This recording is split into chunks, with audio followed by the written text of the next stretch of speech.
Hey guys, not sure what happened there. It said live streaming is not available, so seemed I was having a problem. But anyway, sorry, yeah. So it's your boy M.K.S back here with part 3 of this video, the final part of this video. But please don't be too sad. Hopefully you won't miss it too much. I'll make some more. I promise. I promise I'll never stop recording. So please never leave. I'm just kidding.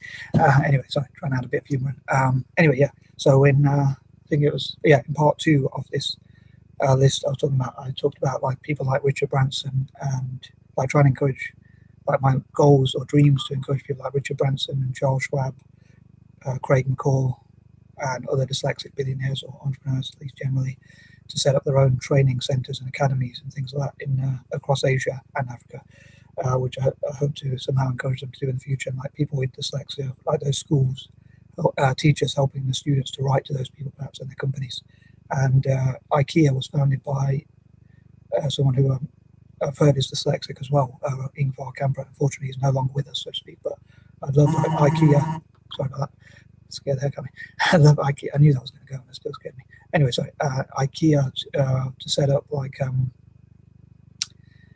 the dyslexic training academies as well on behalf of Ingvar Kamprad. And perhaps for a lot of these companies, it could be good for their PR, but also even maybe they could get tax cuts, exemptions, or pour some of their tax money into that sort of thing, which hopefully will do a lot of good, and hopefully that could be a form of reparations. So yeah, I wanted to talk about that. But anyway, on that note, number 21, I hope to again encourage these companies to set up such training academies like the Richard Branson Centre for Dyslexic Entrepreneurs, training academies and things like that. I don't know what they could be called, but maybe like there could be different people writing about what sort of name they think would be good for this. The name's probably not hugely important, but as it would be just the goal is more important, I think, in terms of training young entrepreneurs. Like Virgin, apparently Virgin Enterprise, which was founded or co-founded at least by Richard Branson, a dyslexic chap. But someone else apparently came up with the name, and the idea was that they were virgins at business, so it was their first business, and therefore that's why they called it Virgin. And so Virgin Enterprises, in like young, first-time business owners or people learning how to set their own first business. And like I know they did this a lot in America, like with lemonade stands, and that sort of teaches you how to sort of count the costs of things, and maybe like teach children how to, and like with the teacher helping them a bit, they can learn how to buy the lemonade, how to get good deals, how to charm people perhaps, and what sort of things will be needed in business skills for later life when they're older. Obviously, they're probably going to want to do more than a lemonade store, but they can own a huge corporation that sells lemonade.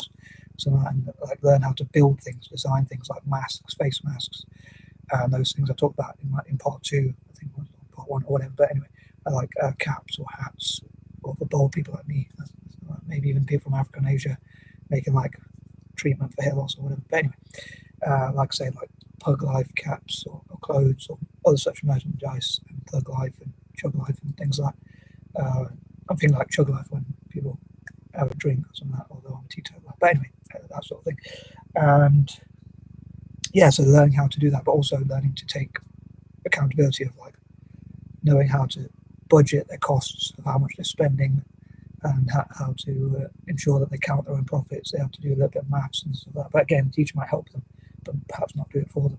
But again, like people like Richard Branson, who set up his own business and failed a few times, but learned how to be successful, could run these, like at least design some of the course that would help them, and talk about how he became successful. I know he does a little bit on YouTube anyway, but this could be like a specifically designed course, a curriculum specifically for entrepreneurship. Hopefully Asian governments will agree with it, because it'll help them in the long term, hopefully, and hopefully they'll want to help their people. So I'm confident it would help them if they did this. But yeah, like IKEA could do so in the name of like Ingvar Kamprad, in his honor perhaps, or maybe with his family's blessings or whatever. So yeah, I'd love to have as many training centres as possible, like Schwab, Charles Schwab, Craig McCall, again, like teaching, like their businesses could also run those events where like, or people can go over there. Like if Richard Branson had time, he could go over there as well and train people in what he learned and how he developed his business. 22, I also hope on that note to share videos, as I do anyway, with dyslexic groups about that sort of thing. And I often share things about dyslexic entrepreneurs who have done well, so that they can be inspired themselves, but also like people in Asia can believe in their dyslexic students or people. But I think that'd be a really interesting idea, setting up these training academies. So I hope the companies will be involved. It would be interesting doing so, as well as the individuals as well. Like many dyslexic entrepreneurs, even billionaires, in some cases mere millionaires, setting up such academies. 23, I hope to look at all possible ways to raise for Asian enterprises, entrepreneurs, Pan-Asian entrepreneurs, and how they can work together and learn from each other, and also like how banks and businesses can be encouraged to invest in young Asian entrepreneurs, especially or Asian entrepreneurs of all ages, and girls to train them about business, especially boys and girls, but especially girls to empower them, and again have mentors, and also look at the case for investing in Asia and how to help Asia's economies grow. Um, and yeah, so hopefully help Asia to get trending, and hopefully support, as I said before, like support the YouTubes, like hope PewDiePie forgives me for this one, but I hope to support Asian YouTubers like T Series or all sorts of Asian YouTubers as well. And that sort of thing. 24, again, I hope to look at the benefits of being united and working together, and how China and India can work together to solve problems and sell things around the world, such as the merchandise we talked about, and more. 25, I hope that Asian nations can look at what they have in common again, and hopefully that can strengthen relations as well. And again, invite different like republics and other nations around the world to Asia. And again, Central Asia could host lots of events to bring Asia together. And maybe nations like Turkey, which is Eurasian, could look at how Asia and Europe can work together as well more. And Egypt could look at how Africa and Asia could work together more, and things like that. Number 26, again, I hope to strengthen relations between Asian and African nations.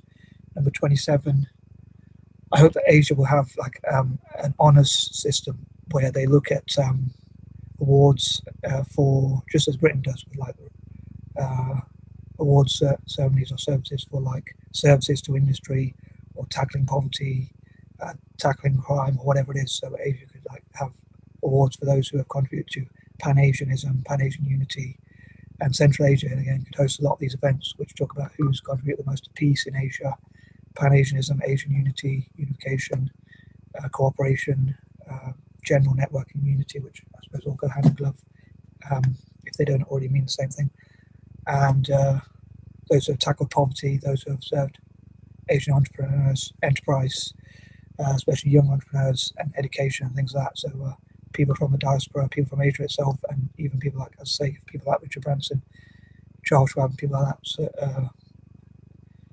support such charities, and also they could do stuff about those who have supported disabled people with physical, mental, or learning disabilities, and stroke all those who have raised awareness of animal rights, human rights, animal welfare, disability, especially learning disabilities like dyslexia, those who have raised awareness and done scientific research into those things, carried out scientific research into those sorts of things and things like that.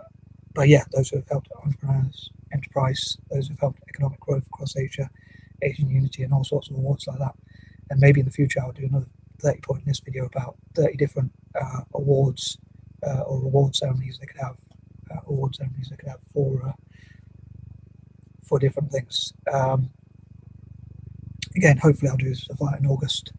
And 28, hopefully all the negatives about Asia being divided will hopefully like people will see that unity will make Asia stronger, so they'll be more united. 29, again, hope to encourage my fellow mixed race people, other people of colour, to support Asia as much as possible.